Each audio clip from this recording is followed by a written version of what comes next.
Assalamualaikum warahmatullahi wabarakatuh. Halo sahabat Ruang Madrasah. Pada kesempatan ini saya akan membahas tentang kurikulum paradigma baru tahun 2021. Baru-baru ini Kementerian Pendidikan, Kebudayaan, Riset dan Teknologi telah menerbitkan sebuah kurikulum baru tahun 2021. Kurikulum baru ini sudah diuji coba di 2.500-an satuan pendidikan yang ada di Indonesia. Dan rencananya kurikulum paradigma baru ini akan diberlakukan di satuan pendidikan di seluruh Indonesia. Nah, untuk itu pada kesempatan ini saya akan membahas tentang hal-hal baru yang ada pada kurikulum paradigma baru tahun 2021. Untuk itu, silakan bagi rekan-rekan yang belum mengetahui tentang 7 hal baru yang terdapat pada kurikulum tahun 2021. Silakan rekan-rekan perhatikan ketujuh hal tersebut.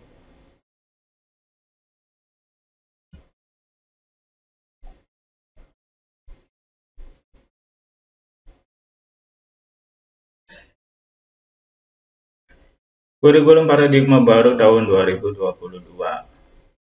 Nah, apa saja isinya yang hal baru yang terdapat pada kurikulum 2022. Nah, kurikulum baru ini merupakan kurikulum penyempurna dari kurikulum 2013.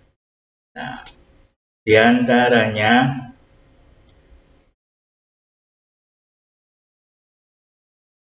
yang pertama adalah struktur kurikulum, profil pelajar Pancasila P3 menjadi acuan dalam pengembangan standar isi, standar proses, dan standar penilaian atau struktur kurikulum.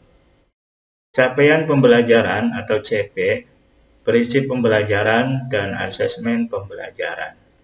Secara umum, struktur kurikulum paradigma baru terdiri dari kegiatan ekstrakurikuler berupa pembelajaran tatap muka bersama guru dan kegiatan proyek. Selain itu, setiap sekolah juga diberikan keleluasan untuk mengembangkan program kerja tambahan yang dapat mengembangkan kompetensi peserta didiknya, dan program tersebut dapat disesuaikan dengan visi, misi, dan sumber daya yang tersedia di sekolah tersebut. Kemudian, hal yang baru yang kedua adalah hal yang menarik dari kurikulum paradigma baru, yaitu jika pada KTSP, kurikulum tingkat satuan pendidikan tahun 2013, kita semua mengenal istilah KI dan KD, yaitu kompetensi yang harus dicapai oleh peserta didik setelah melalui proses pembelajaran. Nah, maka pada kurikulum paradigma baru ini, kita akan berkenalan dengan istilah baru, yaitu capaian pembelajaran. Yang mana capaian pembelajaran ini merupakan rangkaian pengetahuan, keterampilan, dan sikap sebagai satu kesatuan proses yang berkelanjutan, sehingga membangun kompetensi yang utuh. Oleh karena itu, setiap asesmen pembelajaran yang akan dikembangkan oleh guru haruslah mengacu pada capaian pembelajaran yang telah ditetapkan. Nah, ini adalah hal yang baru yang ada pada kurikulum paradigma baru tahun 2021. Kemudian yang ketiga, Pelaksanaan proses pembelajaran dengan pendekatan tematik yang selama ini hanya dilakukan pada jenjang sekolah dasar saja. Nah, pada kurikulum baru ini pembelajaran dengan pendekatan tematik itu diperbolehkan untuk dilakukan pada jenjang pendidikan lainnya.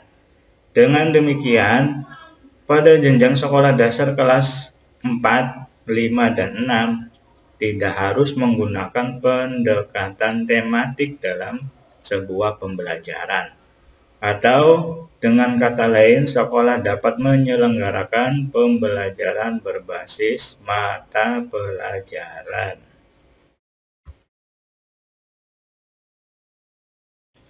Yang keempat,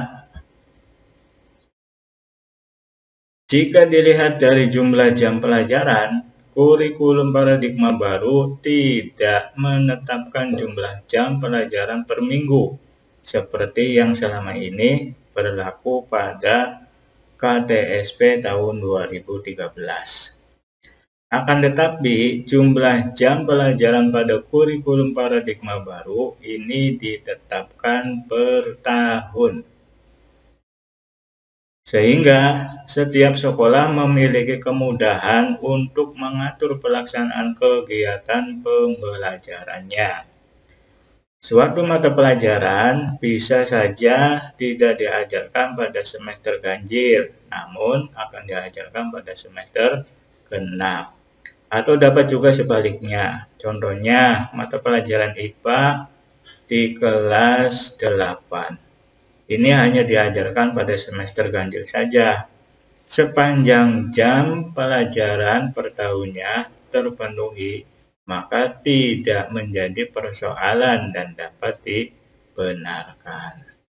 Nah, berbeda dengan kurikulum tahun 2013.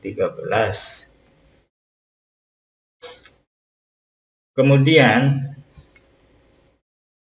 hal yang baru yang terdapat pada kurikulum paradigma baru yang kelima adalah sekolah juga diberikan keleluasaan untuk menerapkan model pembelajaran kolaboratif antar mata pelajaran serta membuat asesmen lintas mata pelajaran. Contohnya, berupa asesmen sumatif dalam bentuk proyek atau penilaian berbasis proyek. Pada kurikulum paradigma baru, siswa sekolah dasar paling sedikit dapat melakukan 2 kali penilaian proyek dalam 1 tahun pelajaran. Sedangkan siswa SMP, SMA, atau SMK setidaknya dapat melakukan 3 kali penilaian proyek dalam 1 tahun pelajaran. Hal ini bertujuan untuk penguatan profil pelajar Pancasila. Kemudian hal yang baru yang ada pada kurikulum paradigma baru ini yang ke-6.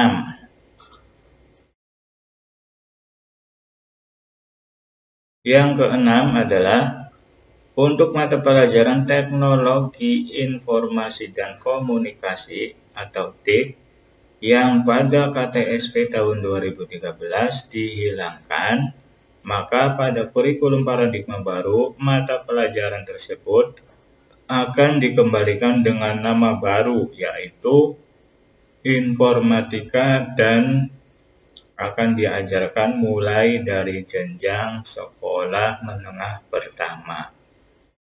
Nah, bagi sekolah yang belum memiliki sumber daya atau guru informatika, maka tidak perlu khawatir untuk menerapkan mata pelajaran ini. Karena mata pelajaran ini tidak harus diajarkan oleh guru yang berlatar belakang TIK atau informatika, namun dapat diajarkan oleh guru umum. Nah, hal ini disebabkan karena pemerintah melalui Kementerian Pendidikan, Kebudayaan, Riset, dan Teknologi telah mempersiapkan buku pelajaran informatika yang sangat mudah digunakan dan dipahami oleh pendidik dan peserta didik. Kemudian yang ketujuh adalah